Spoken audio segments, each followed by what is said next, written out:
Next अपन discuss कर रहे हैं इसमें उत्क्रमणीय तथा अनुत्क्रमणीय प्रक्रम। नेक्स्ट जो हमारा डिस्कशन है रिवर्सिबल एंड इरिवर्सिबल प्रोसेस। अब हम समझे कि रिवर्सिबल इरिवर्सिबल प्रोसेस का मतलब क्या होता है।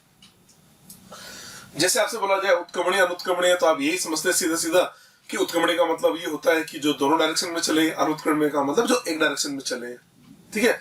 या आप ऐसे तो बोलते हैं ना कि क्रियाकारक के उत्पाद बना दे, उत्पाद से वापस क्रियाकारक नहीं बने तो वो अनुत्क्रमणीय हो गया। क्रियाकारक से उत्पाद बना, उत्पाद से वापस क्रियाकारक बन जाए तो वो उत्क्रमणीय हो जाएगा। तो ये जो बताया ना मैंने, क्रियाकारक से उत्पाद बने और उत्पाद से वापस क्रियाकारक बने, तो ये तो बेसिकली रासायनिक अभिक्रिया है ना। हम बेसिकली आपसे उत्क्रमणीय अभिक्रिया की बात नहीं कर रहे, हम आपसे उत्क्रमणीय और अनुत्क्रमणीय प्रक्रम के बारे में बात कर रहे हैं, हम प्रोसेस के बारे में बात कर रहे हैं। तो यहाँ पर ऐसे नहीं बोलना क्रियाकारक से उत्पाद बने, उत्पाद से क्रियाकारक बना, ये तो बात की जाती है जब आप रासायनिक अभिक्रिया की बात करते हैं। हम अभिक्रिया की तो बातें नहीं कर रहे ना, हम तो प्रक्रम की बात कर रहे हैं। तो आपको समझा देता हूँ कि उत्क्रमणीय और अनुत्क्रमणीय प्रक्रम को देखने का तरीका क्या होता है। मेरी बात को ध्यान से सुन लेना। कोई भी प्रक्रम हो, चाहे वो उत्क्रमणीय प्रक्रम हो या अनुत्क्रमणीय प्रक्रम हो, उसमें दो प्रकार के बल कार्य करते हैं। एक तो होता है प्रेरक बल जो उसको चलाने का काम करेगा, दूसरा बल जो उसको विरोध करेगा उसको बोल दिया जाता है विरोधी बल। तो एक तो होता है प्रेरक बल, दूसरा होता है विरोधी बल। Clear point. कोई भी प्रक्रम हो, समझे, कोई भी प्रक्रम हो चाहे वो उत्क्रमणीय हो या अनुत्क्रमणीय हो, उसमें दो प्रकार के बल कार्य करते हैं। एक होता है प्रेरक बल जो उसको चलाने का काम करता है, दूसरा होता है विरोधी बल जो उसका विरोध करता है। ठीक है, अब इसको अपने समझते हैं। जैसे मान लो ये मेरा प्रेरक बल है और ये मेरा विरोधी बल है। आप देख पा रहे हैं जो प्रेरक बल है उसका जो मान है वो विरोधी बल से थोड़ा सा ज्यादा है। मैं दो केस लूंगा, एक तो लूंगा प्रेरक बल का मान विरोधी बल से थोड़ा सा ज्यादा है, एक केस में लूंगा जिसमें ये प्रेरक बल है, विरोधी बल यानी प्रेरक बल का मान विरोधी बल से बहुत ज्यादा है, मतलब डिफरेंस ज्यादा है। एक केस कौन सा ले रहे हैं जिसमें प्रेरक बल का मान विरोधी बल से स्लाइटली ग्रेटर है, और एक हम ले रहे हैं जिसमें प्रेरक बल का मान विरोधी बल के कंपैरिजन में बहुत ज्यादा है। पहला केस मैंने ले लिया, ये प्रेरक बल, ये विरोधी बल, इसका मान प्रेरक बल का मान विरोधी बल से स्लाइटली ग्रेटर। देख लीजिए ये थोड़ा सा ज्यादा है ना, तो प्रेरक बल है ज्यादा है, थोड़ा सा ज्यादा है, प्रेरक बल है ज्यादा है, तो प्रोसेस चलता गया चलता गया चलता गया। चले इस स्टेज पे आके आपकी इच्छा हुई यार आपने क्या किया, इसको जो थर्मोडायनेमिक प्रॉपर्टी है ताप दाब आयतन उनको बदल दिया। उनको बदलने से हुआ क्या, विरोधी बल का मान प्रेरक बल से ज्यादा हो गया, प्रोसेस आपका रिवर्स हो गया। ये लीजिए प्रोसेस हो गया।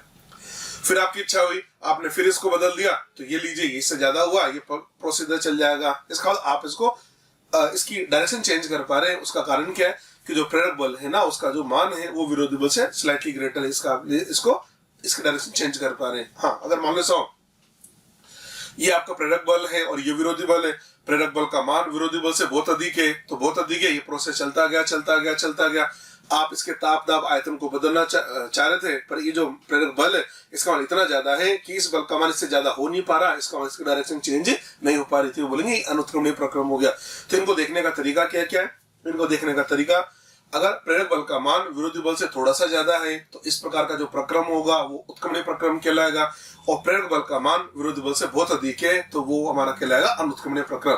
अब हम कंपेयर करते हैं रिवर्सिबल है इरिवर्सिबल प्रोसेस को। लेफ्ट हैंड साइड के अंदर मैंने ले लिया उत्क्रमणीय प्रक्रम और जो राइट हैंड साइड है इसके अंदर मैंने ले लिया अनुत्क्रमणीय प्रक्रम। पहला कंपैरिजन का पॉइंट लिखा मैंने, प्रेरक बल का मान विरोधी बल से थोड़ा सा अधिक होता है। पहला पॉइंट क्या लिया, जो प्रेरक बल है उसका मान विरोधी बल से थोड़ा सा अधिक होता है। और अनुत्क्रमणीय प्रक्रम की बात करें तो इसमें हमने लिख दिया प्रेरक बल का मान विरोधी बल से अधिक होता है। मतलब अनुत्क्रमणीय प्रक्रम के अंदर जो प्रेरक बल होगा उसका जो मान है वो विरोधी बल के कंपैरिजन में ज्यादा होगा, और जो उत्क्रमणीय प्रक्रम है इसके अंदर प्रेरक बल का मान विरोधी बल से स्लाइटली ग्रेटर होता है। ये तो पहला कंपैरिजन का पॉइंट आ गया। दूसरा पॉइंट देखिए, अब हम बात करें उत्क्रमणीय प्रक्रम और अनुत्क्रमणीय प्रक्रम को, इसको हम थोड़ा सा ऐसे समझते हैं। देखो मैंने क्या किया, एक सिलेंडर लिया, ये सिलेंडर है, और सिलेंडर लेके सिलेंडर में मैंने गैस भर दी और उसमें पिस्टन फिट कर दिया है। दो केस ले रहा हूं मैं, ये मैंने सिलेंडर लिया, सिलेंडर लेके पिस्टन लगा दिया और उसमें गैस भर दी है। ठीक है, पहले ये वाला केस समझाऊंगा मैं आपको, फिर उसके बारे में बात करेंगे। हमने एक सिलेंडर ले रखा है, सिलेंडर लेके पिस्टन को फिट कर दिया। हमने मान लिया जो पिस्टन है वो हमारा फ्रिक्शनलेस और वेटलेस है, ना तो इस पिस्टन के अंदर कोई वजन है ना इसका कोई घर्षण है, मतलब फ्रिक्शनलेस और वेटलेस है। ठीक है, इसका मतलब ये हुआ जो पिस्टन है वो ऊपर नीचे अप डाउन बहुत ही आसानी से कर सकता है। बाहर जो प्रेशर लग रहा है, बाहर जो दाब लग रहा है उसको बोला हमने पी एक्सटर्नल, ई एक्सटी का मतलब एक्सटर्नल, इसको बोलते हैं बाह्य दाब, और ये पी एटीएम का मतलब वायुमंडलीय दाब के बराबर है। इसमें गैस भरी हुई है, गैस का जो दाब है उसको हमने बोल दिया पी गैस, गैस का दाब। इसमें गैस भरी हुई है, गैस का दाब को मैंने पी गैस बोल दिया, ठीक है। अब मैंने मान लिया गैस भरी हुई है ना, तो अभी हम मान लेते हैं इसमें जो गैस भरी हुई है उसका दाब मान लो सपोज ये 20 atm है, अंदर का दाब 20 atm है, ये 20 atm है। बाहर जो वायुमंडलीय दाब है एक बार के लिए मान लेता हूं, ये सपोज हमारे पास 1 atm है, कुछ भी मान लिया मैंने 1 atm मान लिया।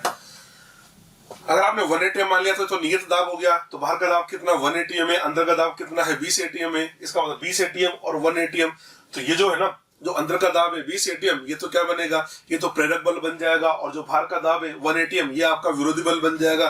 तो आप देख पा रहे 20 एक के कंपैरिजन बहुत ज्यादा है, तो हम बोल सकते हैं कि जो हमारा प्रेरक बल है उसका जो मान है वो विरोधी बल के कंपैरिजन में बहुत अधिक है, और जब प्रेरक बल का मान विरोधी बल के कंपैरिजन में बहुत अधिक होता है तो प्रक्रम बनेगा अनुत्क्रमणीय। इसका मतलब मैं आपको ये अनुत्क्रमणीय प्रक्रम समझाने जा रहा हूं। समझ में आ गई बात। अब अंदर का दाब कितना 20 है और बाहर का दाब कितना है 1 atm है। तो मैंने मान लिया ये पिस्टन अभी यहाँ रुका हुआ है, तो जो गैस का आयतन है ये V1 है, ये V1 आयतन आ गया, ये आ गया इसका V1 आयतन, ठीक है। अब होगा क्या, अंदर का दाब 20 है, बाहर का दाब कितना 1 atm है, तो पिस्टन कैसे जाएगा, पिस्टन हमारा ऊपर की ओर जाएगा, गैस का प्रसार होगा।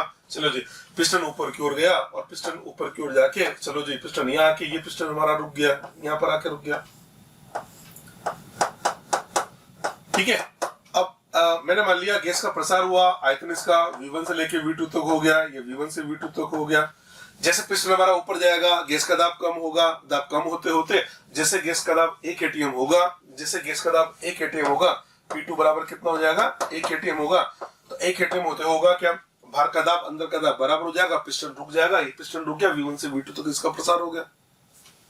चलो अगर मान लो ऐसा होता कि जो बाहर है ना, बाहर का जो दाब है ये तो हमने 1 atm मान लिया, माना है ना। अगर मान लो 2 atm होता, ये 2 atm होता, अगर 2 atm होता ना तो पिस्टन कब रुकता, जब गैस का अंदर का दाब 2 atm होता तब रुक जाता। अगर मान लो सपोज बाहर का दाब 3 atm है, तो पिस्टन कब रुकता, जब गैस का दाब 3 atm होता। इसका मतलब पिस्टन रुकेगा कब, जब गैस का अंदर का दाब और बाहर का दाब बराबर होगा, तभी तो पिस्टन रुकेगा ना। चलो जी हमने आपसे क्या बोला, हमने आपसे बोला जो पिस्टन है ये वेटलेस और फ्रिक्शनलेस है। इसका मतलब ये हुआ जब पिस्टन हमारा V1 से लेके V2 आयतन तक जाएगा, V1 से V2 तक आयतन जाएगा, तो ये तो एक स्टेप में सडन जंप लेके चला जाएगा। अरे भाई रुक रुक क्यों जाएगा, रुक रुक के जाएगा कब, जब उसका फ्रिक्शन होता। इसमें कोई फ्रिक्शन भी नहीं है, ना कोई इसका वजन है, तो इसका मतलब हम ऐसे बोलेंगे ये हमारा जो पिस्टन है वो V1 से लेके V2 तक एक सडन जंप लेगा, या ऐसे बोल सकते हैं एक स्टेप, ये जो प्रक्रम है हमारा एक सिंगल स्टेप में कंप्लीट हो जाएगा। अब सिंगल स्टेप में कंप्लीट होगा तो हम ये भी बोलेंगे इसको पूर्ण होने में फिर तो यार निश्चित समय लगेगा, ये दूसरी बात आ गई। और तीसरी बात क्या देख पा रहे हैं, देखो तीसरी बात देखना, जब आपका पिस्टन V1 से लेके V2 तक जा रहा है ना, तो जो बाह्य दाब है, अगर बाह्य दाब 1 atm है तो थ्रू आउट द प्रोसेस 1 का 1 atm ही रहेगा। हाँ अगर बाहर का दाब 2 atm है तो जो थ्रू आउट द प्रोसेस है वो 2 atm का 2 atm ही रहेगा। समझ रहे हैं बात को। बाहर इसका मतलब ये हुआ कि जब हमारा गैस का प्रसार V1 से V2 तक हो रहा है ना, तो हमारा जो बाह्य दाब है वो जितना है ना, अगर 1 atm है तो पूरे प्रोसेस के दौरान 1 atm रहेगा, अगर 2 atm है तो पूरे प्रोसेस के दौरान 2 atm रहेगा। तो मैंने ऐसे बोल सकते हैं कि इस प्रक्रम के अंदर जो बाह्य दाब है उसका मान नियत होता है। अब नियत मान कितना भी हो सकता है। चलो जी अच्छा नियत तो होता है और उसका मान कितना होगा, देखो अगर बाहर का दाब 1 atm है, अगर बाहर का दाब 1 atm है तो पिस्टन कब रुकेगा, जब अंदर का दाब 1 atm हो जाएगा। हाँ अगर बाहर का दाब 2 atm है तो पिस्टन कब रुकेगा, जब गैस का अंतिम दाब 2 atm हो जाएगा। इसका मतलब समझ पा रहे हैं कि बाहर का दाब और जो गैस का अंतिम दाब है वो बराबर होना चाहिए। तो इसका मतलब कंक्लूजन क्या निकला, कंक्लूजन ये निकला इसके अंदर नंबर 1 तो बाह्य दाब का मान नियत होता है। अच्छा नियत होता है, उसका मान कितना होता है, तो उसका मान होगा गैस के अंतिम दाब के बराबर। ठीक है, तो क्या क्या बताया मैंने आपको इसके लिए।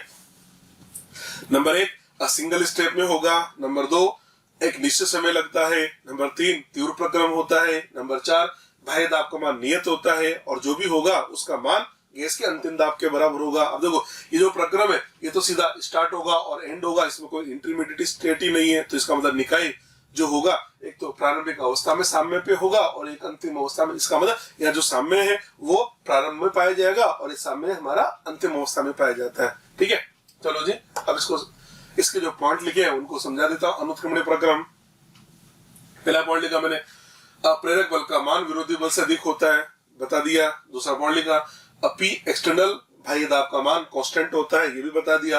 कांस्टेंट होगा और पी एक्सटर्नल का मान P2 गैस या गैस के अंतिम दाब के बराबर होता है, ये भी बता दिया।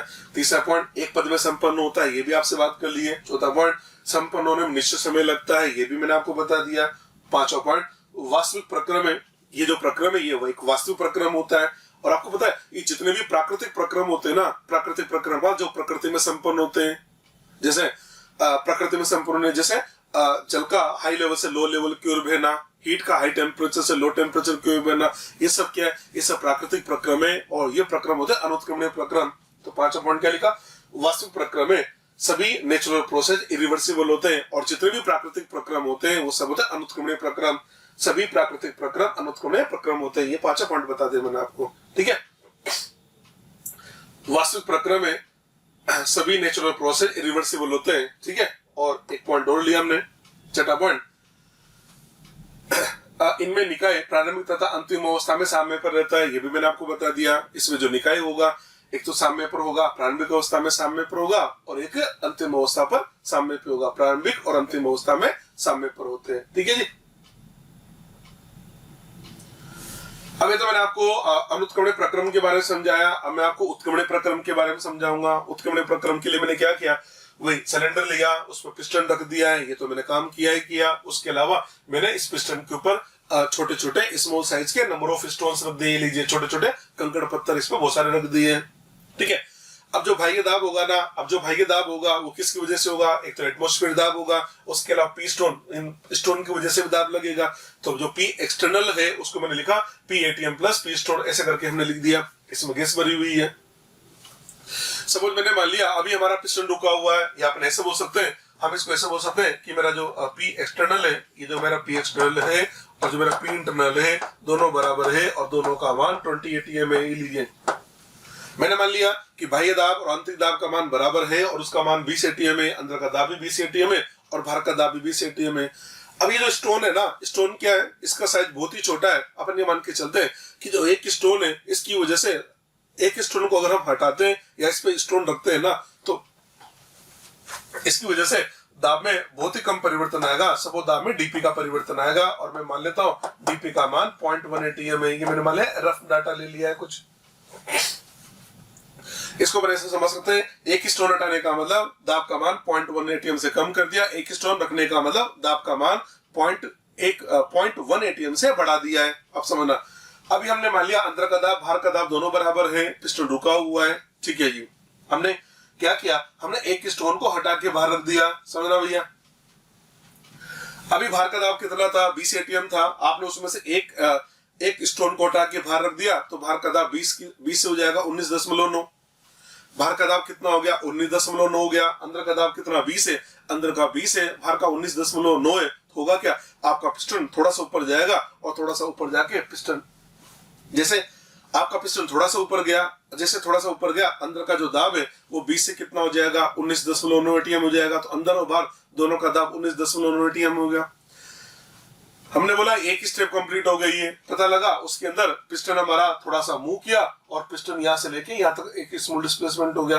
अब अंदर बाहर दोनों का दाब 19.9 है। अब एक काम करते हैं, अब जो स्टोन हटाया था इस स्टोन को वापस रख देते हैं, समझना। जो स्टोन हटाया ना इसको वापस रख दो, जैसे वापस रखोगे बाहर का दाब आपका 20 एटीएम हो जाएगा, अंदर का 19.9 होगा। होगा क्या, पिस्टन मेरा नीचे आएगा और पिस्टन नीचे आएगा और जैसे अंदर का दाब 20 एटीएम होगा फिर से पिस्टन रुक जाएगा। इसका मतलब ये एक पद हुआ। तो आपने देखा जिस स्टोन को आप हटा रहे हो अगर उसी स्टोन को वापस रख दोगे तो जो पिस्टन है वो अपनी ओरिजिनल पोजीशन को रिस्टोर कर लेगा। चलो जी फिर से वापस स्टार्ट करते हैं। अंदर बाहर दोनों का दाब 20 एटीएम है। एक स्टोन को हटा के बाहर रखा, एक स्टोन को हटा के हमने बाहर रख दिया, अंदर का दाब हो गया। एक स्टोन को हटा के बाहर रखेंगे तो अंदर का दाब हुआ 20 और बाहर का दाब हुआ मेरा 19.9। पिस्टन का एक स्मॉल डिस्प्लेसमेंट हुआ और जैसे अंदर बाहर का दाब 19.9 हुआ पिस्टन रुक गया।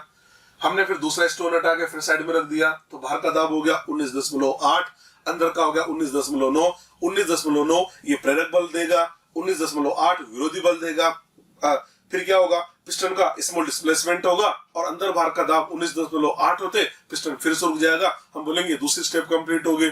आपने तीसरा स्टोन हटा के फिर साइड में रख दिया तो बाहर का दाब होगा 19.7, अंदर का 19.8, अगेन स्मॉल डिस्प्लेसमेंट, और जैसे अंदर बाहर का दाब 19.7 हुआ, पिस्टन हमारा फिर से हो जाएगा। ऐसे करके पिस्टन हमारा नंबर ऑफ स्टेप्स में ये V1 से लेके V2 तक पहुंच जाएगा। तो मैंने V1 से लेके V2 तक आ गया। तो आप देख पा रहे हैं हम हर स्टेप में क्या कर रहे हैं, हम हर स्टेप के अंदर जो प्रेरक बल है उस प्रेरक बल का मान विरोधी बल से थोड़ा सा ज्यादा रख रहे हैं, तभी तो उत्क्रमणीय होगा। क्योंकि उत्क्रमणीय होगा कब, जब आप प्रेरक बल का मान विरोधी बल से थोड़ा सा ज्यादा रखेंगे तो ये उत्क्रमणीय होगा। इसलिए आपको इसको आयतन V1 से लेके V2 तक इसको एक एक स्टोन को हटा के लेके चलना है। अब एक एक स्टोन को हटा के बेसिकली क्या कर रहे हैं, आप ऐसे बोल सकते हैं एक एक स्टोन को हटाने का मतलब हम बाह्य दाब को वेरिएबल बना रहे हैं। आप देखो उधर क्या था, उधर आपका बाह्य दाब नियत था, इधर बाह्य दाब क्या बन गया, वेरिएबल बना। अच्छा वेरिएबल तो है पर उसका मैग्नीट्यूड किसके बराबर है, तो ऐसे बोलेंगे ना, इसको समझना। अभी क्या है, अभी जो पी एक्सटर्नल है उसका मान पी इंटरनल के बराबर है। आपने एक स्टोन हटा दिया, एक स्टोन हटाने का मतलब बाह्य दाब का मान आंतरिक दाब की तुलना में पी डीपी से कम कर दिया। सुनना, एक स्टोन को हटाने का मतलब ऐसे समझना। अभी क्या है, अभी तो बाह्य दाब का मान आंतरिक दाब के बराबर है, ये दोनों बराबर है 20-20 एटीएम है। हमने एक स्टोन हटा दिया, एक स्टोन हटाने का मतलब बाह्य दाब का मान आंतरिक दाब की तुलना में डीपी से कम कर दिया। तो इस बात को मैं ऐसे लिखता हूं, ऐसे लिखता हूं। अगर आप ऐसे बोलते हैं आपने एक स्टोन वापस रख दिया, तो वापस रखने का मतलब बाह्य दाब का मान आंतरिक दाब की तुलना में डीपी से बढ़ा दिया, तो फिर प्लस लगा दोगे। तो जनरल लिख देना प्लस माइनस डीपी। या माइनस कब आएगा, जब आप स्टोन हटाएंगे तो यहाँ माइनस आएगा, अगर आप स्टोन वापस रख रहे हैं तो यहाँ पर प्लस लिखा जाएगा। तो अपन ऐसे बोल सकते हैं उत्क्रमणीय प्रक्रम के अंदर पी एक्सटर्नल वेरिएबल होता है और उसका जो मैग्नीट्यूड है ना वो P internal plus minus DP के बराबर होता है। ठीक है, चलो जी। अब देखो अब हमें क्या क्या समझ में आ रहा है, इसके लिए हमें समझ में आ गया नंबर एक, तो इसका जो पी एक्सटर्नल है बाह्य दाब का मान वेरिएबल होता है और उसका magnitude P internal plus minus DP के बराबर होता है। ठीक है, दूसरी बात हमें समझ में आ रही है कि ये मल्टी स्टेप में होगा नंबर, और अगले पॉइंट समझ में आ रहा है ये धीमा प्रक्रम होता है और इनफाइनाइट पदों में संपन्न होगा, संपूर्ण होने में अनिश्चित समय लगेगा। और एक तरह से देखा जाए तो ये आदर्श प्रक्रम है, इस प्रकार से हम कोई प्रक्रम करवा नहीं सकते। मतलब ये जो बोला जा रहा है ना, ये ऐसा लग रहा है जैसे एकदम हाइपोथेटिकल है, तो मैं समझ सकते हैं ये एक आइडियल प्रोसेस है। रियल प्रोसेस तो इरिवर्सिबल क्यों होता है। और आप देख पा रहे हैं हर पद में साम्य पाया जाएगा। बोला ना हमने, जिस स्टोन को आप हटा रहे हैं उसी स्टोन को वापस रख देंगे तो वो अपनी ओरिजिनल पोजीशन को रिस्टोर कर लेगा। इसका मतलब प्रत्येक पद में साम्य पाया जाता है। ठीक है,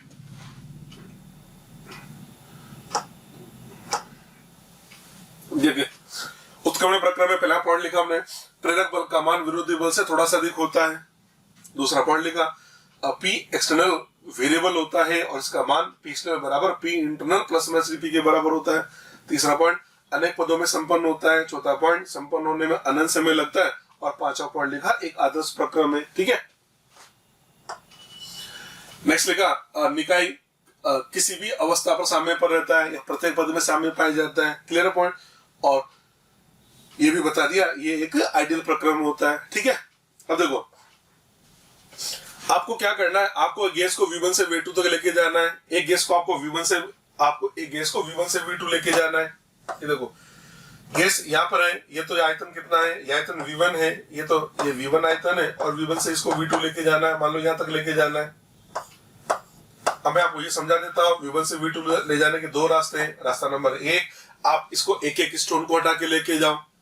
अगर आप ऐसा काम कर रहे हो इसका आप उत्क्रमणीय प्रक्रम करवा रहे हो। और दूसरा तरीका क्या है, जितने भी स्टोन है सबको एक ही बार में साइड में कर दो। जैसे आपने सारे स्टोन एक ही बार में हटा दिए, ये पी स्टोन तो धड़ाम से 0 हो गया, तो पता लगा बाह्य दाब का मान पी एटीएम, पता लगा वो 1 एटीएम रह गया। तो बाहर का रह जाएगा 1, अंदर का 20। तो होगा क्या, पिस्टन हमारा एक सडन जंप लेगा और यहाँ से लेके यहाँ तक पहुंच जाएगा। इसका मतलब ये हो गया अनुत्क्रमणीय। तो क्लियर पॉइंट ये, अगर आप गैस को V1 से V2 लेके जा रहे हो और उसको एक एक स्टोन को हटा के लेके जा रहे हो यानी मल्टी स्टेप में लेके जा रहे हो तो वो होगा उत्क्रमणीय। और आपने सारे स्टोन एक ही बार में हटा दिए, एक ही स्टेप में लेके गए तो वो बन जाएगा अनुत्क्रमणीय। तो सीधा सीधा फंडा ये, एक एक स्टोन को हटा के लेके जाओगे तो वो रिवर्सिबल ही होगा। सारे स्टोन आपने एक ही बार में हटा दिए तो वो इरिवर्सिबल होगा। या ऐसे बोल सकते हैं कि जो रिवर्सिबल होता है उसके अंदर पी एक्सटर्नल वेरिएबल होता है और मल्टी स्टेप में होगा, और जो इरिवर्सिबल है वो सिंगल स्टेप में होगा और उसका जो पी एक्सटर्नल है वो कांस्टेंट होता है और उसका मान गैस के अंतिम दाब के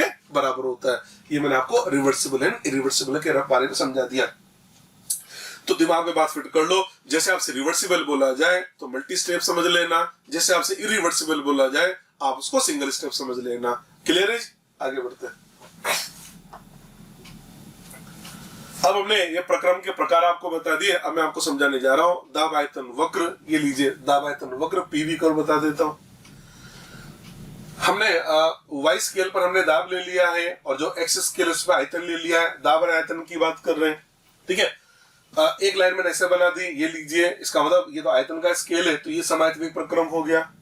एक लाइन हमने स्ट्रेट लाइन ऐसे ड्रॉ कर दी, ये दाब का स्केल है, तो आइसोबारिक मतलब समदाबी प्रक्रम हो जाएगा। अब मैं बात करूंगा समतापीय प्रक्रम और रुद्धोष्म प्रक्रम के बारे में। तो मैंने ये ग्राफ बनाया, देखो उधर ये ग्राफ बना दिया, एक ग्राफ मैंने ये बना दिया, एक ग्राफ मैंने ये बना दिया, दोनों ग्राफ एक जैसे बना दिए। इसको थोड़ा सा समझाता हूं मैंने कंपैरिजन किया, एक समतापीय प्रक्रम लिया और एक मैंने रुद्धोष्म प्रक्रम ले लिया। समतापीय प्रक्रम पीवी बराबर एनआरटी होता है, समतापीय प्रक्रम तो ताप नियत होगा, तो उससे देखा जाए तो पीवी बराबर कांस्टेंट ही आ जाएगा समतापीय प्रक्रम। और इसको बोला जाता है पीवी बराबर कांस्टेंट, पीवी बराबर कांस्टेंट को बोलते हैं समतापीय प्रक्रम की स्टेट समीकरण होती है। इसी प्रकार से रुद्धोष्म प्रक्रम की रुद्धोष्म जो प्रक्रम है उसकी स्टेट इक्वेशन होती है PV gamma equal to constant. ये लीजिए पीवी और वॉल्यूम की पावर गामा लिखा है, गामा कांस्टेंट, और जो गामा है ना, गामा बराबर होता है सीपी अपॉन सीवी। ये आगे डिस्कस करेंगे हम आपसे। पहले तो ये समझ लो कि इसकी स्टेट समीकरण होती है पीवी वी की पावर गामा कांस्टेंट, इसको बोलते स्टेट समीकरण। और जो समतापीय प्रक्रम है उसके लिए लिखा जाता है पीवी कांस्टेंट, ये इसकी स्टेट इक्वेशन होती है। चलिए जी, अब मेरे को क्या करना है, मेरे को स्लोप निकालना है। स्लोप आप क्या कर रहे हो, आप ग्राफ बना रहे दाब और आयतन के बीच में। दाब आयतन, अगर आपको याद है, अगर आप इधर वाई स्केल लेते हैं, इधर एक्स स्केल लेते हैं, तो स्लोप को बोलते हैं डीवाई बाई डी एक्स। इधर वाई लिया जाए, इधर एक्स लिया जाए, तो ढाल होता है ना डीवाई बाई डी एक्स। इसी प्रकार से यहाँ पर P लिया या V लिया तो इसका ढाल होगा dP अपॉन dV। तो मैं क्या कर रहा हूँ, समतापीय प्रक्रम और रुद्धोष्म प्रक्रम दोनों में ढाल निकाल रहा हूँ। ढाल का मतलब dP अपॉन dV निकाल रहा हूँ। देखो PV कांस्टेंट है ना, अब मेरे को ढाल dP अपॉन dV निकालना है। तो P और V दो वेरिएबल है, तो मैंने क्या किया, P को नियत रखा, V को डिफरेंशिएट किया, फिर दूसरी बार क्या करूंगा, V को नियत रखूंगा, P का डिफरेंशिएशन करूंगा। तो P को नियत रखा, V का डिफरेंशिएशन हो गया dV, प्लस V को नियत रखा, P का डिफरेंशिएशन होगा dP इक्वल टू कांस्टेंट का डिफरेंशिएशन 0। हम इसको ऐसे लिख सकते हैं V dP बराबर माइनस P dV, या हमने लिख दिया dP अपॉन dV बराबर माइनस P अपॉन V। ये लीजिए, और dP अपॉन dV क्या ढाल, इससे मेरे को पता लग गया समतापीय प्रक्रम का ढाल होता है minus P upon V। Minus P upon V समतापीय प्रक्रम का ढाल, माइनस का मतलब नेगेटिव है। और ये तो समझ रहे आयतन और दाब व्युत्क्रमानुपाती है, तो ये ग्राफ ऐसे बनेगा। ये लीजिए, ये ग्राफ ये बन गया, इस प्रकार से बन गया। रुद्धोष्म प्रक्रम में चले, रुद्धोष्म प्रक्रम पीवी गामा कांस्टेंट है ना, इसका डिफरेंशिएशन करके वो मेरे को dP अपॉन dV निकालना है। मैंने पहले क्या किया, अब P को नियत रखा, V की पावर गामा का डिफरेंशिएशन होगा गामा V की पावर गामा माइनस 1, ठीक है, और P की P रहा और V का डिफरेंशिएशन dV प्लस V की पावर गामा करोगा, P का डिफरेंशिएशन होगा dP, कांस्टेंट का डिफरेंशिएशन 0 हो गया, ठीक है। अब इसको मैं अरेंज कर देता हूं। इसको अरेंज करके लिखा मैंने, ये लिखा V पावर गामा dP इधर रहने दिया और इधर मैंने भेज दिया इनको, तो ये बन जाएगा माइनस गामा। ये जो लिखा ना V का पावर गामा माइनस 1, इसको लिखा मैंने V की पावर गामा इंटू V की पावर माइनस 1 P dV, यहाँ तक आ गया। V की पावर गामा से V की पावर गामा कैंसिल हो गया, तो इसको अरेंज करें तो dP अपॉन dV बराबर आता है gamma times of minus P upon V। देखो समतापीय प्रक्रम का ढाल है माइनस P अपॉन V, और जो रुद्धोष्म प्रक्रम है इसका ढाल है माइनस P अपॉन V का गामा टाइम, गामा बराबर होता है CP अपॉन CV, और इसका मान हमेशा 1 से बड़ा होता है। तो आप देख पा रहे हैं इसका ढाल भी ऋणात्मक है, इसका ढाल भी ऋणात्मक है, ढाल दोनों का ऋणात्मक है। पर जो रुद्धोष्म प्रक्रम है उसका जो ढाल है वो समतापीय प्रक्रम के ढाल की तुलना में गामा गुना ज्यादा होता है। इसका मतलब ये हुआ समतापीय प्रक्रम और रुद्धोष्म प्रक्रम का ग्राफ एक जैसा बनेगा, ग्राफ दोनों का एक जैसा बनेगा, पर दोनों का एक जैसा बनोगे। इसका मतलब अगर आपने केवल एक ग्राफ बनाया ना, तो उसको आप समतापी भी बोल सकते हैं, आप उसको रुद्धोष्म भी बोल सकते हैं। हाँ, दोनों को एक साथ ड्रॉ करेंगे तो जिसका ढाल ज्यादा होगा उसको बोलेंगे रुद्धोष्म, जिसका ढाल कम होगा उसको बोला जाता है समतापी। तो मैंने दो ग्राफ एक जैसे बना दिए, एक ग्राफ ये बनाया, एक ये बनाया, इसका ढाल ज्यादा है और जिसका ढाल ज्यादा है उसको मैंने बोल दिया रुद्धोष्म, इसका ढाल कम है इसलिए इसको बोल दिया समतापीय प्रक्रम। तो ये ध्यान रख लेना, समतापीय प्रक्रम का ढाल होता है माइनस P अपॉन V, और जो रुद्धोष्म प्रक्रम है उसका ढाल होता है माइनस P अपॉन V का गामा टाइम्स, या ऐसे समझ लो रुद्धोष्म प्रक्रम का ढाल समतापीय प्रक्रम के ढाल की तुलना में गामा टाइम्स ज्यादा होता है। ठीक है जी। चलो, ये मैंने आपको प्रक्रम के बारे में समझा दिया, दाब आयतन वक्र भी बता दिए। अब हम आपसे कुछ थर्मोडायनामिक क्वांटिटी के बारे में डिस्कस करते हैं। तो हमारे पास कुछ उष्मागतिक राशियां हैं जिनके बारे में आपसे जिक्र करेंगे। तो मेरे पास 3 उष्मागतिक राशियां हैं। एक तो है हमारे पास में उष्मा, एक है आंतरिक ऊर्जा और एक है कार्य। इनको हम 1 बाय 1 करके डिस्कस करते हैं।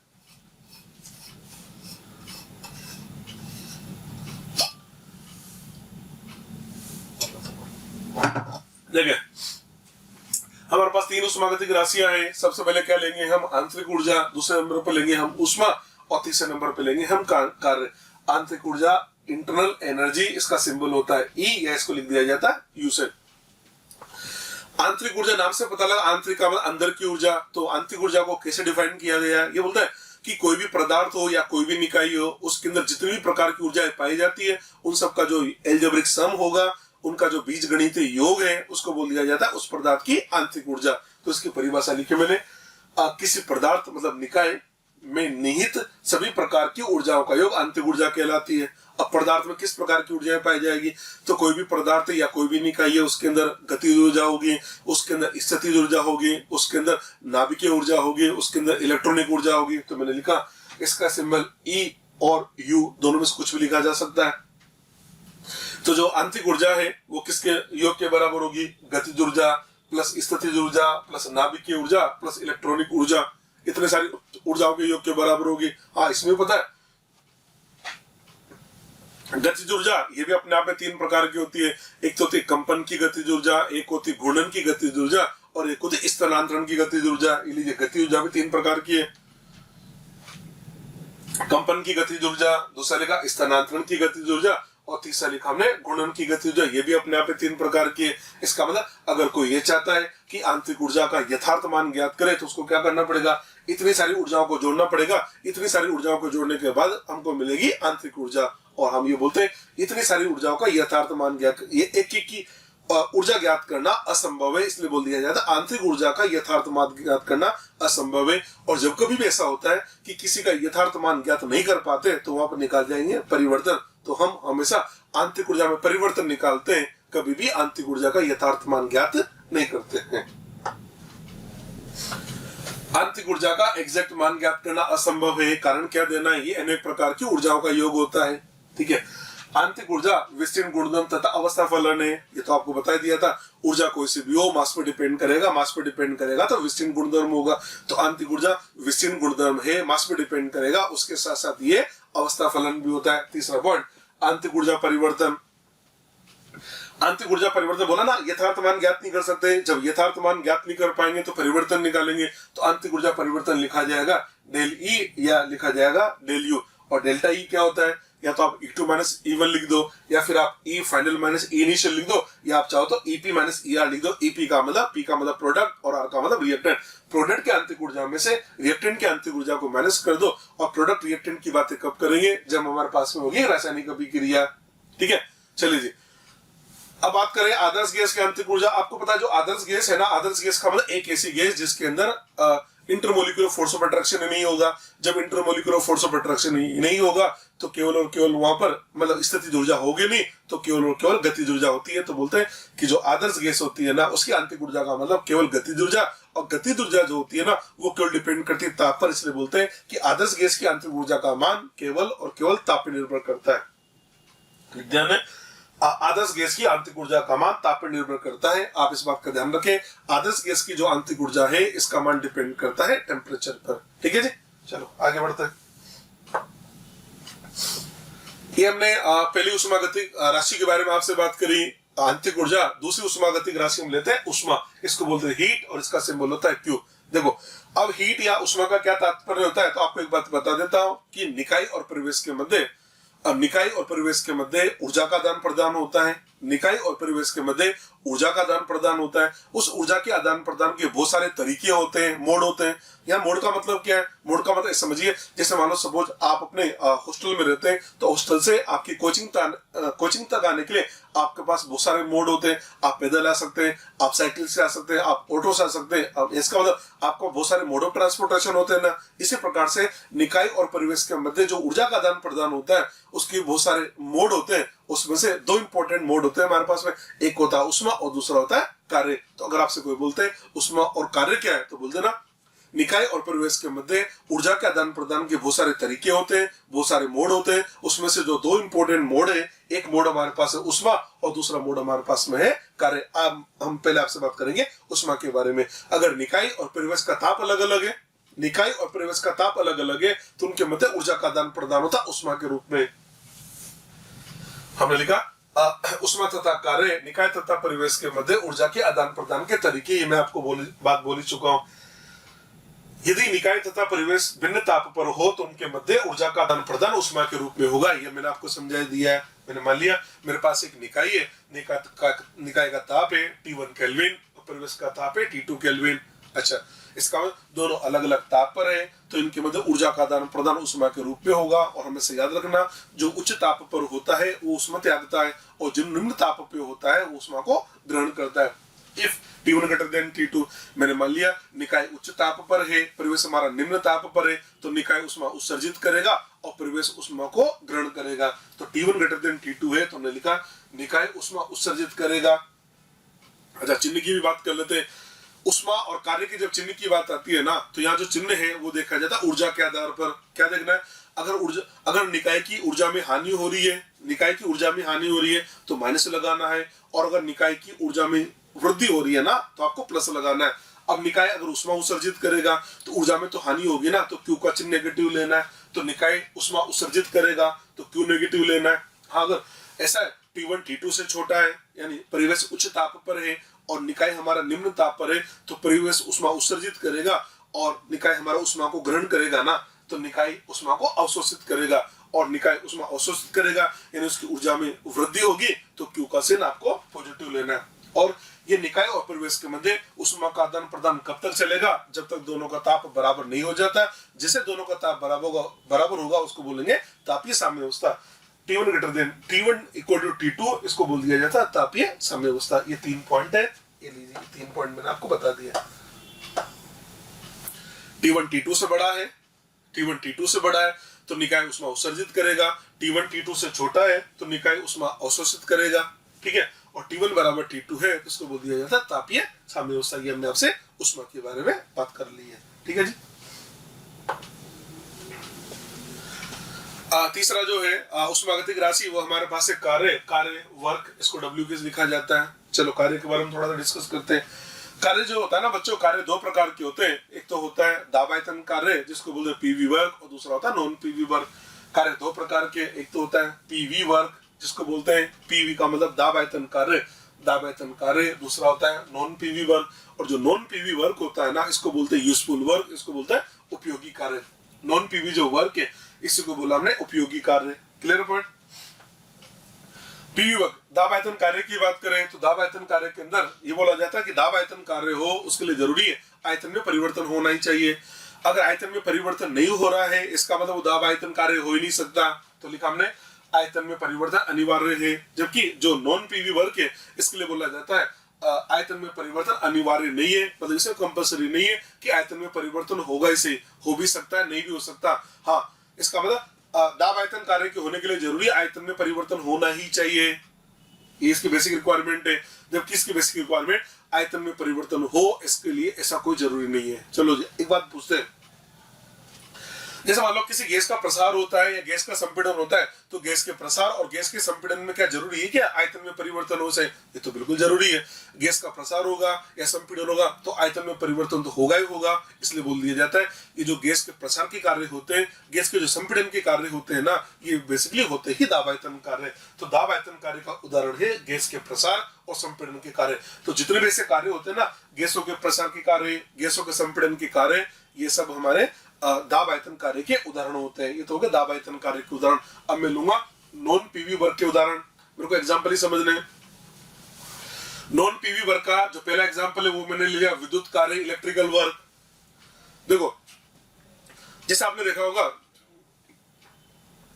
इलेक्ट्रिक वर्क की बात करें, जैसे आपने देखा होगा घरों में अपने इन्वर्टर लगा रहता है, उसके साथ में बैटरी लगी होती है। जब तक इलेक्ट्रिसिटी बोर्ड से सप्लाई आती है तो क्या होगा, वो जो इलेक्ट्रिकल एनर्जी आ रही है वो उस बैटरी के अंदर, इन्वर्टर की बैटरी के अंदर as a chemical energy store हो जाती है। फिर जब सप्लाई चली जाएगी तो बैटरी के अंदर जो केमिकल एनर्जी है उससे हमको इलेक्ट्रिकल एनर्जी मिलेगी। तो ऊर्जा एक रूप से दूसरे रूप में परिवर्तित हो रही है, तो कार्य तो हो ही रहा है ना। ये जो कार्य हो रहा है इसको बोला जाता है इलेक्ट्रिकल वर्क। अब आप बताओ, ये जो कार्य है बैटरी का चार्जिंग का, डिस्चार्जिंग का, क्या इसके लिए जरूरी है कि आयतन में परिवर्तन हो इसे? तो कोई जरूरी नहीं है। तो ये जो कार्य है ना इसको बोलते हैं नॉन पीवी वर्क। तो लिखा हमने विद्युत कार्य, और विद्युत कार्य निकालने का तरीका, डब्ल्यू इलेक्ट्रिकल निकालने का तरीका, आप इसको विभवांतर से मल्टीप्लाई कर दो तो विद्युत कार्य एक नॉन पीवी वर्क होता है और यूजफुल वर्क भी होता है। दूसरा ले लिया मैंने, सभी बायोलॉजिकल, ऑल बायोलॉजिकल वर्क, जितने भी बायोलॉजिकल वर्क होते हैं, जैसे रेस्पिरेशन हो गया, फर्मेंटेशन हो गया। चलो रेस्पिरेशन की बात करें या फर्मेंटेशन की बात करें, तो क्या रेस्पिरेशन फर्मेंटेशन के लिए जरूरी है कि आयतन में परिवर्तन होना ही चाहिए? कोई जरूरी नहीं है। और आपको ये भी याद है रेस्पिरेशन है तो यूजफुल कार्य है। तो हमने बोला कि जो जितने भी बायोलॉजिकल वर्क होते हैं वो सब नॉन पीवी वर्क होते हैं। तीसरा एग्जाम्पल हमने ले लिया, साम्य को प्राप्त करने में जो कार्य करना पड़ता है वो भी हमारे इसी का एक एग्जाम्पल होता है। और एक एग्जाम्पल हमने और लिया जल के विघटन का कार्य। जल के विघटन का जो कार्य है वो भी नॉन पीवी वर्क होता है। ये जो जल के विघटन का कार्य है इसको थोड़ा सा और डिटेल में बता रहा हूं मैं। जल का विघटन, पहली बात तो ये आती है कि जल का विघटन क्यों करेगा भैया, यह सब हो जल का विघटन क्यों करना है? तो जल का विघटन इसलिए करना है क्योंकि मेरे को किसी जगह मान लो हाइड्रोजन ऑक्सीजन गैस की जरूरत है। मेरे को अगर किसी जगह पर हाइड्रोजन और ऑक्सीजन गैस की जरूरत है तो मैं क्या करूंगा, जल लूंगा और जल लेके उसका विघटन कर दूंगा। तो जल के विघटन से मेरे को हाइड्रोजन और ऑक्सीजन गैस मिल जाएगी। अब विघटन कैसे करूंगा, तो उसके लिए मेरा उसका विद्युत अपघटन करना पड़ेगा। तो हम करने जा रहे हैं जल का विद्युत अपघटन। जल का विद्युत अपघटन हमने क्या किया, एक पात्र लिया और पात्र लेके उसमें जल भर दिया और यहाँ बैटरी लगा दी। बैटरी लगा के बेसिकली क्या कर रहा हूँ मैं, बैटरी लगा के मैं इसको ऊर्जा दे रहा हूँ, मतलब इसमें कार्य कर रहा हूँ। बैटरी लगा के मैंने ऊर्जा दी, यानी मैं इसमें कार्य किया। जैसे बैटरी लगाएंगे, बैटरी लगाते होगा क्या, सबसे पहले तो जो जल है ना इसके अंदर जल, इसका विघटन होगा, हाइड्रोजन और ऑक्सीजन गैस मिलेगी। इसका मतलब एक जो हम बैटरी लगा के जो ऊर्जा दे रहे हैं उसका एक पार्ट कहाँ गया, उस जल के विघटन में चला गया। ये लीजिए, एक कार्य का हुआ, जल का विघटन का कार्य हुआ, इसके अंदर जल टूट के हाइड्रोजन ऑक्सीजन गैस बना लेगा। जैसे जल का विघटन होगा, हाइड्रोजन ऑक्सीजन गैस बनेगी, गैस बनेगी, आपको पता है गैस बनेगी, उसकी नेचर है उसका प्रसार होगा, तो गैस का फिर प्रसार होगा। प्रसार होने में भी तो कार्य करना पड़ेगा ना। तो आप देख पा रहे हमने जो बैटरी लगाई ना, उस बैटरी ने क्या किया, दो कार्य परफॉर्म करे। नंबर एक, वो जो जल था उसका विघटन करा, और नंबर दो, उसके विघटन के बाद वो जो गैस बनी उन गैसों का प्रसार भी तो हुआ ना। तो वैसे बोल सकते हैं हम जो बैटरी लगा रहे हैं, हम जो उसको ऊर्जा दे रहे हैं, वो दो पार्ट में कन्वर्ट होगी या दो प्रकार के कार्य करे। एक तो किया उसने जल के विघटन का कार्य और दूसरा किया गैस के प्रसार का कार्य।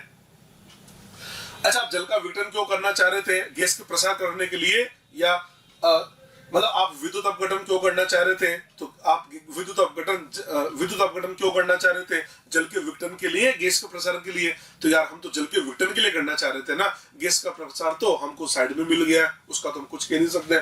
अच्छा, गैस का प्रसार होगा तो ऑब्वियस सी बात है, प्रसार होगा तो आयतन में परिवर्तन तो होगा ही होगा, यानी जो गैस का प्रसार का कार्य होगा इसको लोग बोलेंगे हम दाब आयतन कार्य। हाँ, जल के विघटन के कार्य की बात करें तो पहली बात तो है कि जल के विघटन में आयतन परिवर्तित हो, ऐसा कोई कंपल्सरी तो नहीं है यार, तो आयतन में बदलाव जरूरी तो नहीं है। हाँ, और हमारा इसका मतलब इसको बोलेंगे नॉन पीवी वर्क, और यूजफुल वर्क भी इसी को बोलेंगे, क्योंकि हम तो जल का विद्युत अपघटन तो इसी कार्य के लिए करना चाह रहे थे ना, वो तो हमको साइड में मिल गया है। ठीक है, तो आप देख पा रहे हैं जब हम जल का विद्युत अपघटन करते हैं तो वहां दो प्रकार के कार्य परफॉर्म हो रहे हैं। एक तो रहा जल का विघटन का कार्य और दूसरा हुआ गैस का प्रसार का कार्य। तो गैस का प्रसार का कार्य वो तो हो गया आपका दाब आयतन कार्य, और जो जल के विघटन का कार्य हुआ ये आपका हो गया नॉन पीवी वर्क। इसको बोलेंगे आप उपयोगी वर्क, इसको बोला जाता है यूजफुल वर्क। ये यूजफुल वर्क है और वो आपका पीवी वर्क होता है। ठीक है, तो ये एक ऐसा एग्जाम्पल है जिसके अंदर पीवी और नॉन पीवी दोनों वर्क आपको नजर आते हैं। ठीक है, तो ये मैंने आपको ये समझा दिया अभी तो कि एक पीवी वर्क होता है, एक नॉन पीवी वर्क होता है। अब ये जो चैप्टर है, इस चैप्टर के अंदर हम आपसे बात करेंगे दाब आयतन कार्य के बारे में। ठीक है, हमने हेडिंग लिखा दाब आयतन कार्य, इसके बहुत सारे पॉइंट है, वन बाय वन करके बात करेंगे। सबसे पहले लेते हैं अनुत्क्रमणीय प्रक्रिया में किया गया कार्य। अच्छा, जितने भी कार्य ले रहा हूँ सारे दाब आयतन कार्य ले रहा हूँ। पहला पॉइंट लिखा मैंने,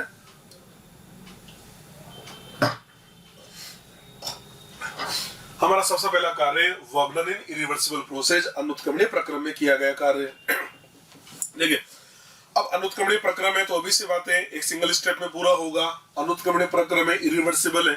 अभी बताया अनुत्क्रमणीय प्रक्रम का मतलब एक सिंगल स्टेप में पूरा होगा, उसके साथ साथ इसका बाह्य दाब का मान नियत होगा। तो मैंने लिखा इरिवर्सिबल प्रोसेस, इसके साथ में लिखा देखो एरो लगा के पी एक्सटर्नल कांस्टेंट होता है, साथ में ये भी लिख दिया एक पद में होता है। अब आपके सामान्य ज्ञान के लिए बता देता हूं, एक पद में किया गया कार्य है इसका, मैं एक पद में जो किया गया कार्य है उसके लिए फॉर्मूला होता है एक पद में जो कार्य किया जाता है उसके लिए फॉर्मूला होता है माइनस पी एक्सटर्नल डीवी। तो एक तरह से इसका फॉर्मूला बन गया। आप चाहो तो ऐसे बोल दो एक पद का कार्य, या आप चाहो तो ऐसे बोल दो अनुत्क्रमणीय प्रक्रम का कार्य, क्योंकि अनुत्क्रमणीय प्रक्रम का मतलब एक पद ही होता है। तो ये लिखा हमने W इरिवर्सिबल बराबर माइनस पी एक्सटर्नल डीवी, ये फॉर्मूला होता है। हम इसको ये भी लिख सकते हैं W इरिवर्सिबल बराबर माइनस पी एक्सटर्नल, और जो डीवी है उसको लिखा मैंने V2 माइनस V1, या हम चाहते हैं भी लिख सकते हैं W इरिवर्सिबल बराबर माइनस पी एक्सटर्नल और V2 माइनस V1 की जगह ये भी लिख सकते हैं V final minus V initial. तो आपको तो बस ये फॉर्मूला अब याद कर लेना है। तो जब भी ऐसा प्रक्रम है, मतलब जब भी आपको अनुत्क्रमणीय प्रक्रम का कार्य निकालना हो, जब भी आपको एक पद का कार्य निकालना हो, तो फॉर्मूला लगा देना W इरिवर्सिबल बराबर minus P external V final minus V initial. ठीक है, चलो जब साइन कन्वेंशन के बारे में बात करते हैं, अब इसके चिन्ह परिपाटी की बात करें। साइन कन्वेंशन मैंने आपसे बोला था चाहे उष्मा हो या कार्य हो, अगर निकाय की ऊर्जा में हानि होगी, निकाय की ऊर्जा में हानि होगी तो नेगेटिव चिन्ह होगा, और निकाय की ऊर्जा में वृद्धि होगी तो पॉजिटिव चिन्ह होगा। हमने बोला निकाय ने कार्य किया, अब निकाय खुद कार्य करेगा तो उसकी तो ऊर्जा में हानि होगी ना, तो मतलब W का चिन्ह नेगेटिव लेना है। ये लीजिए निकाय द्वारा किया गया कार्य, अब निकाय कार्य करेगा तो वो सी बात है प्रसार होगा। तो या तो ऐसे बोल दीजिए निकाय द्वारा किया गया कार्य, निकाय द्वारा किया गया कार्य, या बोलो प्रसार का कार्य। लिखा हमने निकाय द्वारा किया गया कार्य, या ऑब्लिक करके लिखा हमने प्रसार का कार्य, तो W नेगेटिव लेना है। और दूसरा लिया निकाय पर किया गया कार्य, या इसको बोलो संपीड़न का कार्य, निकाय पर किया गया कार्य या ऑब्लिक करके लिखा संपीड़न का कार्य, तो W का चिन्ह हमको पॉजिटिव लेना है। तो ध्यान रख लेना निकाय खुद कार्य करेगा, निकाय खुद कार्य करेगा तो W नेगेटिव लेना है, निकाय पर कार्य किया जाएगा तो W का चिन्ह हमको पॉजिटिव लेना होता है। ये मैंने इसके चिन्ह बता दिए। ठीक है, अब जब कार्य को ज्ञात करना है तो कार्य ज्ञात करने के दो रास्ते हैं। नंबर एक तो आपने फॉर्मूले से बना दिया, और दूसरा रास्ता और भी तो ना आप ग्राफ से भी तो कार्य निकाल सकते हो ना। तो ग्राफ से कैसे निकलेगा वो भी आपको बता देते हैं। उसके पहले इसकी इकाई बता देता हूँ। कार्य की इकाई सभी जानते हैं जूल होती है। W बराबर होता है minus P external delta V। दाब को हम लेंगे एटीएम में, आयतन को लीटर में लेंगे। तो एक तरह से देखा जाए तो दाब की इकाई आ गई लीटर एटीएम, ये लीजिए इकाई आ गई लीटर एटीएम। आपको ये तो जूल भी होता है, तो उसमें संबंध होता है 1 लीटर एटीएम बराबर होता है 101.3 जूल। आप चाहो तो अर्ग में बदल दो, 1 जूल बराबर होता है 10 की घात 7 अर्ग। आप चाहो तो कैलोरी में भी कन्वर्ट कर लो, और 1 कैलोरी बराबर होता है 4.184 जूल। ये लीजिए, ये हम चाहे तो जूल में दे दे आंसर, या चाहे तो लीटर एटीएम में दे दे, या हम चाहे तो अर्ग में दे दे। ये मैंने आपको तीनों कन्वर्जन बता दिए। ठीक है, मैं आपसे बोला था ना कि कार्य निकालने के दो रास्ते हैं। एक रास्ते तो क्या हुआ, आपने फॉर्मूले से बना दिया, एक रास्ता ग्राफ से तो ला सकते हो ना। तो अब इसके ग्राफ बता देते हैं। दाब आयतन कर्व, इधर हमने दाब लिया, इधर हमने आयतन का स्केल ले लिया है। हमने मान लिया हम एक गैस को V1 से V2 तक लेके जा रहे हैं। यहाँ पर आयतन हो गया V1, यहाँ आयतन हो गया V2। V1 से V2 जाएंगे, पर कैसे जाएंगे अनुत्क्रमणीय। अनुत्क्रमणीय का मतलब बाह्य दाब का मान नियत होना चाहिए। तो देखो ये पी एक्सटर्नल, इसका मान नियत का मतलब ये ऐसी लाइन बनेगी तभी होगा दाब नियत। तो ये दाब नियत की लाइन होगी। देखो पी एक्सटर्नल कांस्टेंट, और जाना कहां से, ये V1 रहा, ये V2 रहा, तो ये तो बाह्य दाब, ये V1 V2, तो ये हो गया ना एरिया अंडर द कर्व। ये जो एरिया है इसको बोलेंगे W इरिवर्सिबल। ये हो गया अनुत्क्रमणीय प्रक्रम का कार्य। तो ग्राफ से तो बहुत आसान है निकालना। ठीक है जी, तो ये मैंने आपको समझा दिया। कार्य की बात कर रहे थे ना, कार्य के अंदर पहला पॉइंट ले लिया, और ये हमने ले लिया अनुत्क्रमणीय प्रक्रम का कार्य। अब हम लेंगे उत्क्रमणीय प्रक्रम का कार्य। नेक्स्ट लिया हमने दूसरा पॉइंट, वर्क डन इन रिवर्सिबल प्रोसेस। रिवर्सिबल प्रोसेस का कार्य, उत्क्रमणीय प्रक्रम का कार्य। जैसे हमने लिखा रिवर्सिबल, उत्क्रमणीय लिखते हैं हमें पता लगा सबसे पहला पॉइंट तो पी एक्सटर्नल वेरिएबल होता है, और दूसरी बात हमें पता लगा कि मल्टी स्टेप में होगा। तो अपने एक काम करें ना, वही वाला केस समझ लो ना कि आप नंबर ऑफ स्टोन्स को हटा के लेके गए थे V1 से V2 तक। तो आप एक काम करो, एक स्टोन को, एक छोटे से स्टोन को हटाने में जो कार्य करना पड़ा, अब एक स्टोन को हटाने में कार्य कितना होगा, तो एक स्टोन को हटाने में कार्य करना पड़ेगा ना माइनस पी एक्सटर्नल डीवी, और डीवी का मतलब एक स्मॉल चेंज हो गया। और आप क्या कर रहे हो, V1 से V2 तक अनंत पदों में लेके जा रहे हो, तो एक काम करो ना, एक पद का कार्य निकाल लियो और उनको V1 से लेके V2 तक जोड़ दीजिए, जोड़ने का उसका इंटीग्रेशन कर दीजिए। तुमने क्या लिखा, P external minus P external dV एक पद का कार्य और उसको इंटीग्रेट कर दिया हमने V1 से लेके V2 तक, ये हमारे पास आ जाएगा उत्क्रमणीय प्रक्रम का कार्य। तो फॉर्मूला बना W रिवर्सिबल बराबर माइनस P एक्सटर्नल dV और इंटीग्रेशन कर दिया हमने V1 से लेके V2 तक, ये हमारे रिवर्सिबल प्रोसेस का वर्क का एक जनरल फॉर्मूला बना दिया है। ठीक है, अब रिवर्सिबल प्रोसेस का वर्क है ना, अब इसको भी मैं उसको ग्राफ से भी बता देता हूं। तो ग्राफ के लिए हमने दाब आयतन ग्राफ बना दिया, ये दाब लिया, इधर आयतन हमने ले लिया। देखो अब इसका ग्राफ कैसे बनेगा, इसको थोड़ा मैं समझा देता हूं।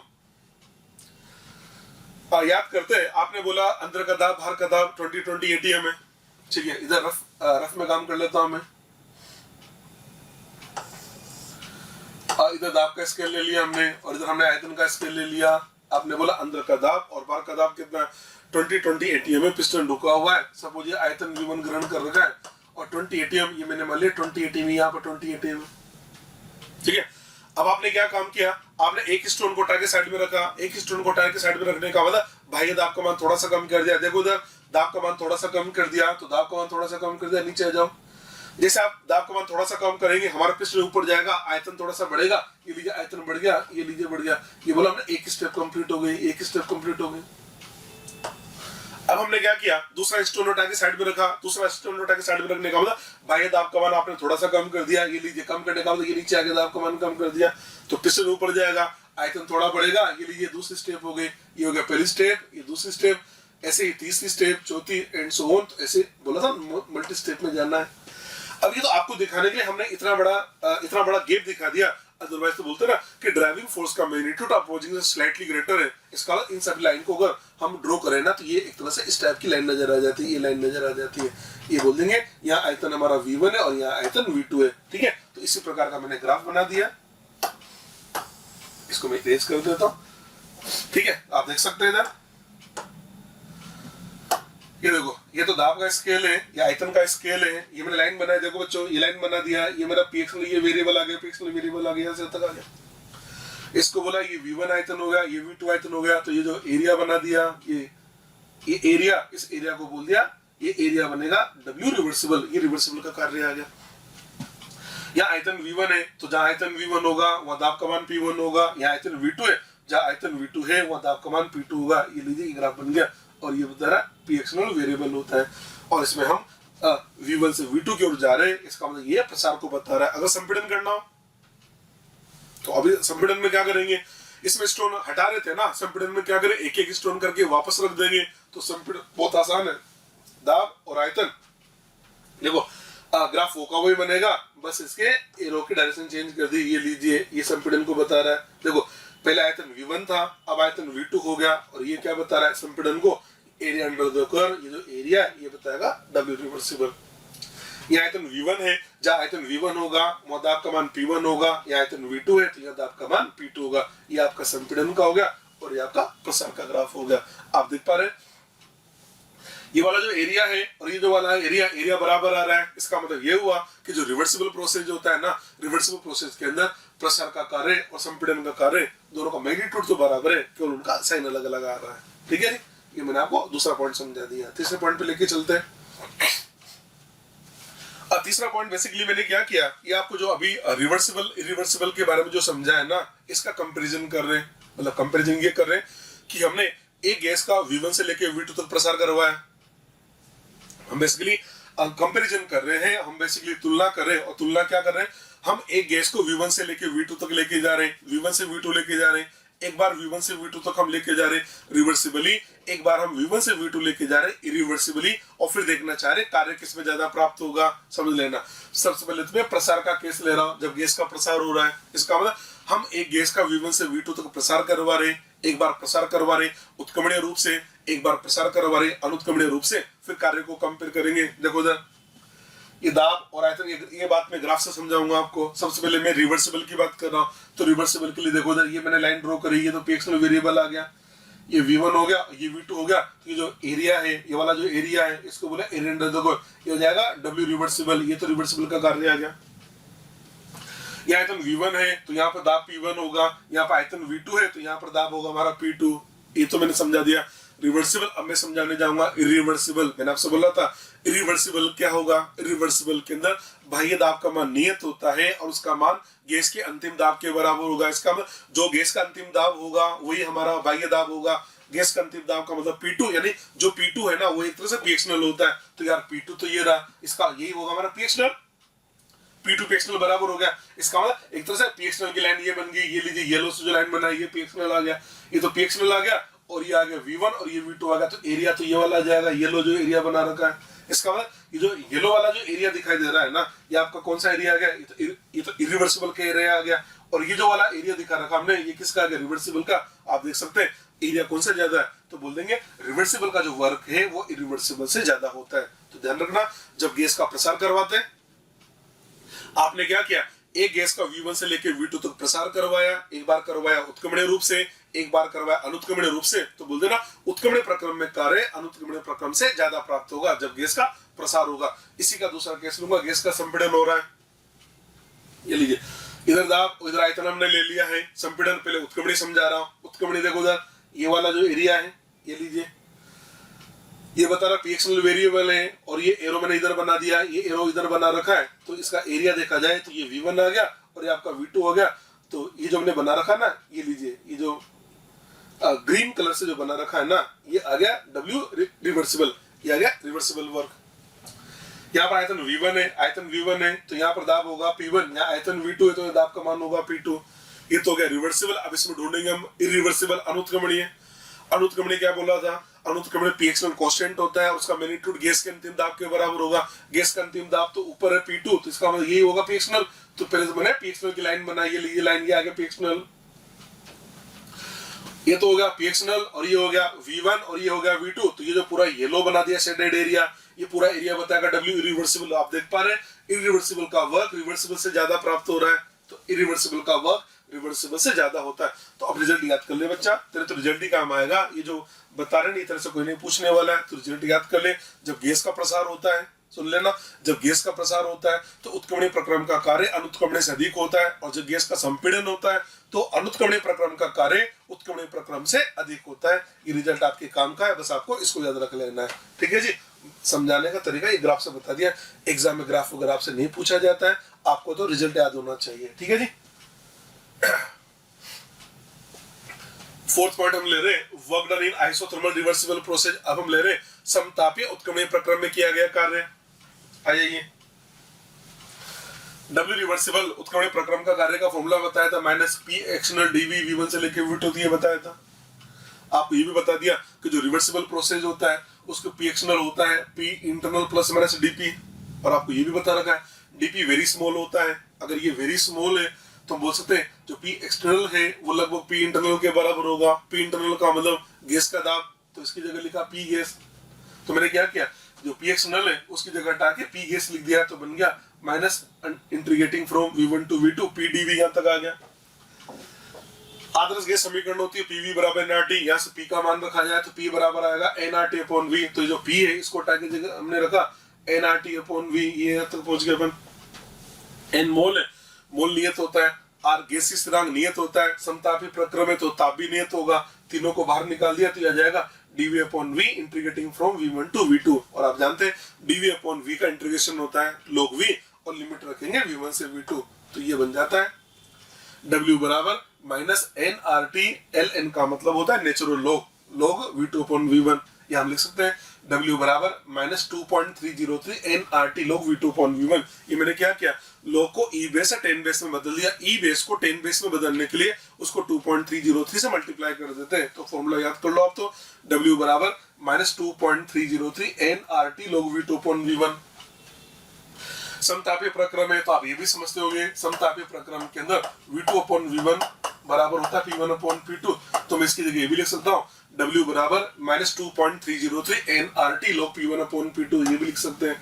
ये आप जो V2 अपॉन V1 लिखते हो ना, इस V2 का मतलब होता है अंतिम दाब, V1 का मतलब होता है प्रारंभिक दाब। तो मैं इसको ये भी लिख सकता हूँ, W बराबर -2.303 nRT log V final upon V initial. इस बात का ध्यान रखना, ऊपर फाइनल लिखना है, नीचे इनिशियल लिखना है, चाहे फाइनल बड़ा हो या छोटा हो, उससे कोई लेना देना नहीं है। ऊपर अंतिम आयतन और नीचे प्रारंभिक आयतन लिखना होता है। ये मैंने आपको इसका थर्ड पॉइंट समझा दिया, नहीं फोर्थ पॉइंट, ये फोर्थ हो गया ना अपना पॉइंट, ये फोर्थ हो गया। नेक्स्ट हम लेते हैं फिफ्थ पॉइंट, पॉइंट नंबर 5। चलो जी, फिफ्थ पॉइंट देखो इसका। फिफ्थ पॉइंट ले रहे हैं, work done in adiabatic reversible process, रुदोष्म उत्क्रमणीय प्रक्रम का कार्य। नेक्स्ट में बता रुदोष्म उत्क्रमणीय प्रक्रम का कार्य, ठीक है। अब रुदोष्म उत्क्रमणीय प्रक्रम का कार्य कैसे निकालेंगे, इसके लिए हमको जरूरत पड़ेगी ऊष्मागतिकी के प्रथम नियम की। नेक्स्ट लेक्चर में हम डिस्कस करेंगे, पर होता ये है FLOT का मतलब फर्स्ट लॉ ऑफ थर्मोडायनेमिक्स का मतलब ऊष्मागतिकी का प्रथम नियम। हम इतना बड़ा ना लिख के इसको फ्लोट लिख दिया करेंगे, इसका मतलब ऊष्मागतिकी का प्रथम नियम ये होता है डेल्टा E बराबर Q प्लस W। आगे बता दूंगा मैं, अभी ध्यान रख लीजिए, डेल्टा E बराबर Q प्लस W होता है, ठीक है। रुदोष्म में है तो Q बराबर हो गया 0, इस फॉर्मूले में Q बराबर 0 लिखो तो डेल्टा E बराबर आएगा W, ऐसे बोलो W बराबर आएगा डेल्टा E। और मैंने आपको बताया था आदर्श गैस के लिए डेल्टा E बराबर होता है NCV डेल्टा T, तो हम लिख सकते हैं W बराबर NCV डेल्टा T। हम यहाँ तक पहुंच गए। आप चाहो तो डेल्टा T को आप ये भी लिख सकते हो T2 माइनस T1, इसी फॉर्मूले को लिखा हमने, डेल्टा E बराबर NCV T2 माइनस T1। इस CV जो होता है ना, आपको एक बात और बता देते हैं, CP minus CV equal to होता है R, और ये भी मैंने बताया था CP upon CV equal to होता है गामा। ये जो लिखा ना CP minus CV equal to R, इस पूरे को मैं क्या करता हूँ CV से डिवाइड कर देता हूँ, तो ये बन जाता है CP upon CV minus CV upon CV1 equal to R upon CV। यहाँ तक पहुंच गए। CP अपॉन CV को हम लिख देंगे गामा, तो ये बन जाता है gamma minus 1 equal to R upon CV, ठीक है। इसको सोल्व करके हमें देख सकते हैं CV इक्वल टू आ जाता है R अपॉन गामा माइनस 1। ये जो लिखा ना NCV T2 माइनस T1, इस CV को हटा के इसकी जगह लिख देता हूँ R अपॉन गामा माइनस 1, तो फॉर्मूला बन जाता है डेल्टा E बराबर NR upon gamma minus 1 into T2 minus T1। यहाँ तक पहुंच गए। आप एक काम करो, NR T2 को अंदर मल्टीप्लाई कर दो तो PV बराबर NRT होता है ना, तो NR T2 की जगह लिखूंगा P2 V2, तो ये फॉर्मूला बन जाएगा डेल्टा E या W लिख दो डायरेक्ट। तो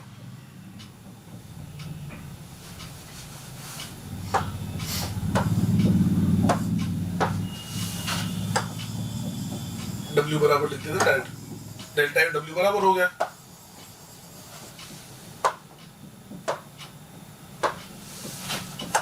तो फॉर्मूला बना W बराबर NCV डेल्टा T, या लिख सकते हैं W बराबर NR upon gamma minus 1 into T2 minus T1, या फॉर्मूला लिख सकते हैं W बराबर P2 V2 minus P1 V1 upon gamma minus 1। अब वो तो क्वेश्चन पर डिपेंड करता है कि क्वेश्चन के अंदर हमको क्या डेटा दे रखा है, जो डाटा दे रखा होगा उसी के हिसाब से हम इसमें से फॉर्मूला काम में ले लेंगे, ठीक है।